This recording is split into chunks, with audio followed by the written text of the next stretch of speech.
Awandre, this waste of space of a minister by the name of Gayton Mckenzie has done it again.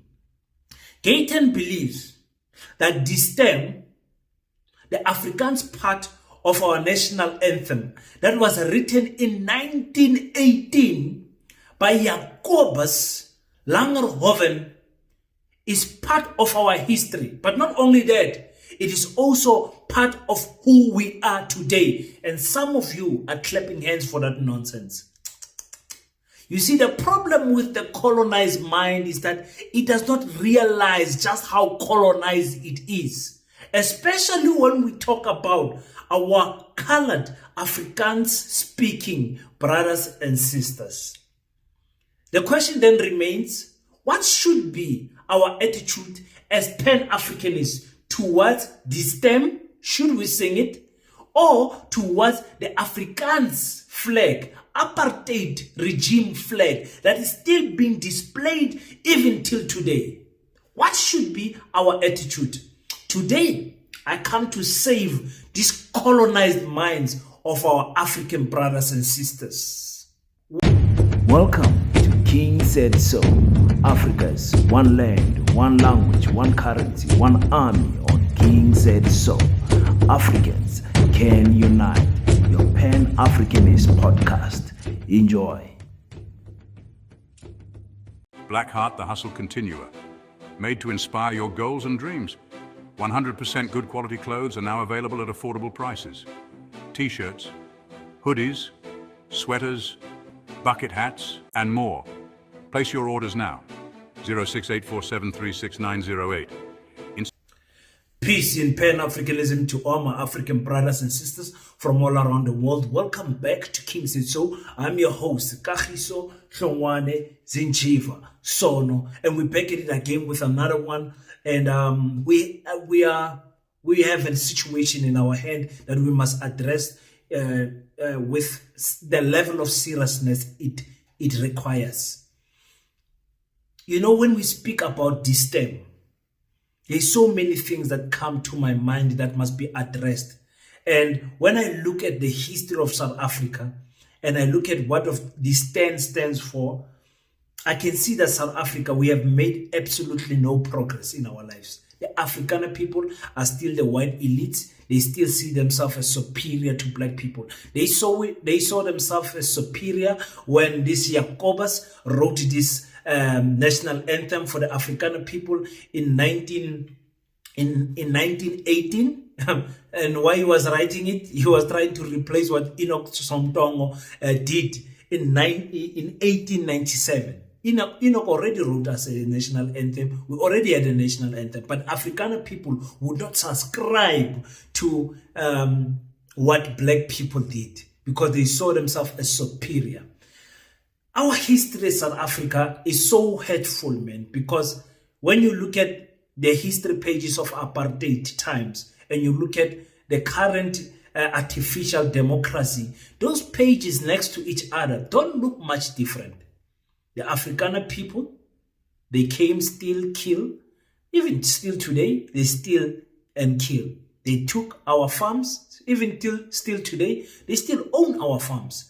They killed our people. Even still today, in the farms, they still kill our people. They see themselves as superior to black people. Even still today, they still see themselves as superior to black people. They taught and learned their language in school. Even still today, they still taught and still forcing it down our throat through this democracy constitution that we have to our people. So nothing has really changed when it comes to the Afrikaner people. Now, in 1918, when Jacobus wrote this anthem, it was to get a new anthem that can replace Nkosi Singelele. Remember, Nkosi Singelele is older than this term, and I think it will be making injustices if we don't quote that. It's older than this term. This term was exclusively for Afrikaner people. Excuse me. This term was exclusively for Afrikaner people. Exclusively. And this term was used as a national anthem from the 1952, I believe, somewhere there, up until 1993. Up until 1994, actually. The stem was the national anthem. So, as African people, it reminds us of the pain of the old. And even though we have not lived, some of us, through those times, some of us are born in the 80s, we understand the significance and the symbolization that part of our national anthem carries. If you want me to even break down to you who this writer of this stem was, or Jacobus, you'll be shocked. So when you have ministers like Gayton Mckenzie, who, as colored people have got the luxury to play white when it suits them and to play black when it suits them. They run away. They think they can play both positions. And the problem is that the only people that accept colors as their own is us as black people. We always accept them. But when they turn around and play white people don't accept them as their own. Colored people cannot go and stay in Orania. They can't. But colored people can come stay with us black people as much as they want because we view them as one of their own. But because they speak the colonizers' language, they think that they are better than black people. And I'm not speaking about all colored people. We've got amazing colored people that are doing great job. And they view themselves as Africans. And by Africans, I mean black.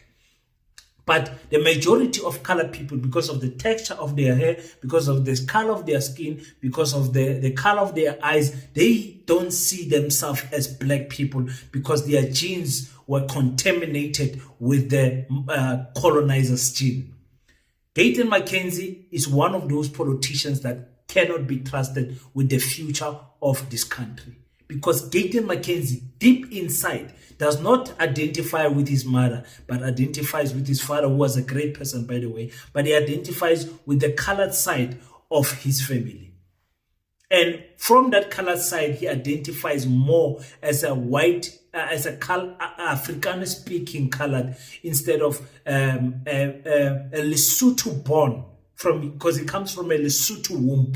A Lesotho-born Afrikaner person, colored person. So in Parliament, he said some outrageous things that I'm going to just crush today. I'm going to crush them today because it's easy to crush Gayton because he does not think before he talks. But listen to this little argument and the beautiful question that the EFF member asked him. Listen to this. The stem is part of who we were and who we've become. You cannot pinpoint some issues. We must protect the national anthem. We have one of the most beautiful national anthems. The meaning to the stem is being included there it's such an expression of how far we've come as a nation. I sing Nkosi Sikelele, God bless Africa, Sichanga Saruna, as hard as I sing Eddie Blow Fano Seyema. We will not be ashamed to say we support the stem being part of the national anthem.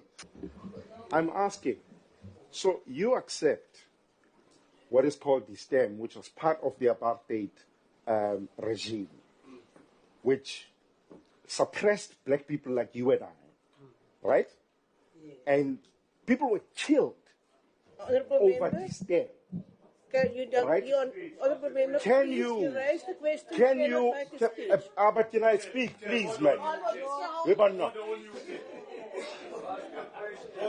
Can you, Minister, accept the stem or accept the apartheid flag in the same way that you accept the stem? Because the two go together. You raise a flag so that you sing the anthem. Thank you. No, the two goes together in your world, not in the real world. Because in the real world, the old flag does not exist anymore. So the stem is part of the national anthem. I will accept it. You see, there's so many amongst you that wants us to still live in the past. We have moved on. You can stay there, but we no longer live there. We will sing the stem. I'm laughing in pain actually, because Gayton Mckenzie says the stem is part of who we were. That's the Afrikaner in him speaking. Because before 1994, there was no we in South Africa. There was white and black.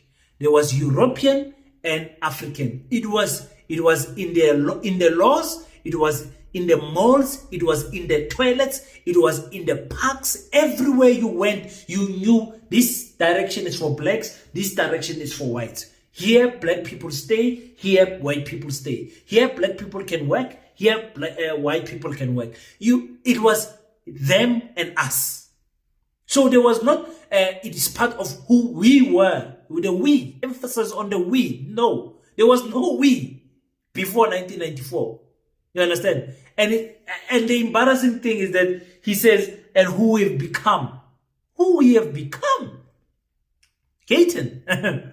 So the EFF member says, okay, if you're going to accept, because the logic is quite clear, if you're going to accept, and AfriForum understands this very well, if you're going to accept this term, then surely you should accept the apartheid flag also, because it's also part of who we were, and it should be part of who we became also. You can't accept the anthem of which you now ignore the flag, because the flag constitutionally is not supposed to be displayed in public. And I'm going to show you how white people are still displaying it in public. It's a clear question. You see? So Gayton said, he says, no, he says, in your world, they two go together, but in the real world, they don't. Oh, in the real world. Which real world is this? Let me tell you, the real world is the world in Gayton Mckenzie's head. When the Boers were marching for, what were they marching for? They were marching for the farm matters. They displayed the Afrikaner flag. In Orania, they displayed the Afrikaner flag.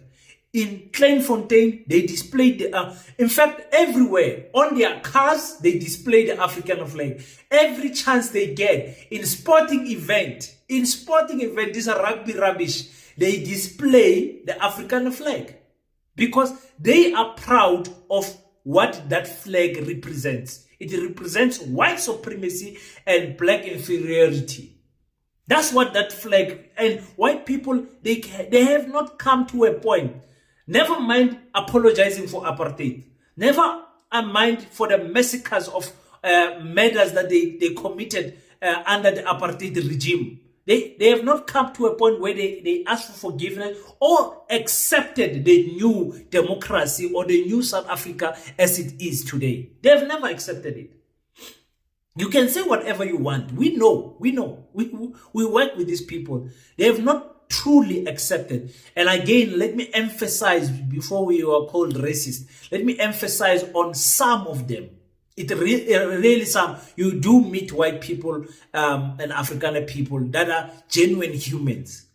And you cannot sense even a racist bone in them. You can't. But the majority of them,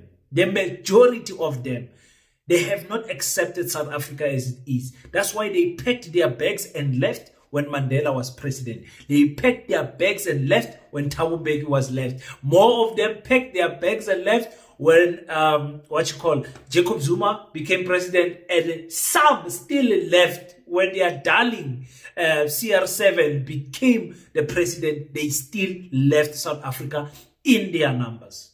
Now, AfriForum lost a case at the Supreme Court. What was that case about? It was about, they said there's nothing illegal about displaying the Afrikaner flag, the old apartheid flag. They said, no, there's nothing. You guys have accepted this term, so why can't you accept the flag? Why can't we display the flag as we please? It's a constitutional error that they accept. They said no to the flag but said yes to the anthem. That anthem must go. So now you understand why some progressive parties and some progressive movements only sing Nkosi Singelela. It's in honor of Innocent Tongo and what the words of Nkosi Singeleli Africa means. You see, when they get to the Afrikaans part, they don't sing it. And I thought about it for a long time. Until when I was in school, in Cultura High in Brongospruit, where we have the biggest Buddhist temple in Africa. The biggest Buddhist temple in Africa is in Cultura Park in Brongospruit. There's a school there called Cultura High School. I matriculated there. We had a teacher, I was part of the choir. We had a teacher who taught us the South African national anthem because we were singing it note for note and everything. And he explained which word for word what everything means. And he came and explained the stem, AD stem. Then from there, from that small age, I was like, I cannot participate in this. I did not know Pan-Africanism back then. Not so much. Pan-Africanism was a far-fetched idea for me at school back in the 2000s. So when I heard it, I just said, no, man, but this sounds wrong. Why are we singing this part? But back then, I could not reason the way I'm reasoning to you guys now. You understand? So Jacobus wrote that part of the national anthem. He's a writer himself, a poet, so he wrote it, and for the white people, it's a nice piece. They even adopted it, made it official, and said, this is our national anthem. And they sang it alone. So why is it in 1994 did they include it? Why? For me, the question is valid. If you accept this term, and I'm not speaking about Gayton, because Gayton is a waste of space, man. I'm speaking about the Constitution. Why accept this term but don't accept the flag? These two things, they do go together. How can you, when you raise the flag of South Africa, it's time to sing the anthem. So why would you sing the part of Afrikaans and leave their flag alone? Because the Constitution understands what that flag symbolizes. I Gayton Mckenzie, we are in trouble here. We are in trouble here. But ministers can be reshuffled. I hope that guy loses his job before he finished. I wonder what was he going to do when he was going to be the Minister of Police. Because I was rooting for him. It means now black people were going to suffer worse under him as a Minister of Police than any other tribe. You understand what I'm saying? Gayton, for me, he's an embarrassment. He's the worst minister, and I'm counting the matriculant ministers, the clueless matriculant ministers of the DA. And last week, or was it 2 weeks ago, he said, no, 300 million was stolen in 10 years. This week is quiet. Shh. Why is he quiet? Because they are still doing their investigation, and in their investigation, they're discovering what are normal. But that was a misstatement. They're not going to apologize to us. The other one who's a member of parliament, who Ronaldo Goos, the one who was using the K word and was so excited, he's attending DA events and meetings normally. He's not suspended or anything. He's participating in political activities. And you guys are going to say nothing about that because you're not worried about that. You are rather worried about VBS and all of those things. Yeah, no. Did I cover everything that I wanted to say about Ntoyi? You guys go in the comment section and tell me what do you think about this term. Will you ever sing it again after watching this video? So many people were killed under this term. So many people were hanged under this term. At sport events, black people were not allowed to sing this term. You understand what I'm saying to you? So today, nobody has got a gun on our head. we should not sing that part of the anthem. According to me, I'm not going to sing it. I'm not going to sing it ever again. And I'm going to teach my children why they should not sing it. Because white people teach their children why they should sing it. That's why you see in Orania, they still fly that flag. That European, those are European flags there. It's the British flag, the Dutch flag, they mix those flags together. There's no African flag on that apartheid regime flag. They teach their children their history. So we as Africans, we must teach our children also to only sing Nkosi Singilele Africa. That's it. That's it. Until the day where black progressive parties of the left will enter parliament and change the constitution and cancel the stem. And those who want to go with it, they can go with it. That's all I'm going to say with this stem. But Gayton Mckenzie is a disappointment. It's a disappointment. And they will say, yeah, you can live in your world. We will sing this stem. So proud. So proud. It's that pride that colored people have to say, we are still above you. And if you want to stay in history, you can stay in history. But the history, we're not going to solve it. We're not going to try and solve the problems that the history has solved. Landlessness and being behind in terms of the economical growth for black people, progression of black people, and we're not going to solve all those things that apartheid did to you black people. Just leave those things there and let's just live in the current and the future and stop complaining about this stem. Why are you complaining about this stem? That's the problem with South Africa, and that's and I call it the Mandela effect of not solving the problems and just trying to pretend, sweep everything underneath the carpet and pretend as if the dead is gone. Kanti is still there. Yo, yeah, no. Hey, this stem. So nooit weer die part van die national anthem sing nie. Ek sal nooit weer. Ziyakhala manje. Masikhala once. Mabazonda mabafuna ukuzonda, but thina sesivukile thina. Thank you so much for the support. And if you haven't already, I'm wondering, why are you guys some of you are not subscribed. Yes, Booza, why are you testing? Or you think you will pay money for subscription? You don't pay money for subscription. There's not enough. Antonio, these channels like this need to be supported more than these sellout channels that you see. There's sellout channels that are working to kill the black image. They are there, and their voice is louder than our channel, I'm told. But anyway, basupporta abantu babo amabhunu, so la mabawa support thina abantu abamnyama sizodlalela la. Until we meet next time, don't forget to pray. After you pray, stand up, African child, do your best so that God can do the rest. Peace in Pan-Africanism. I salute you.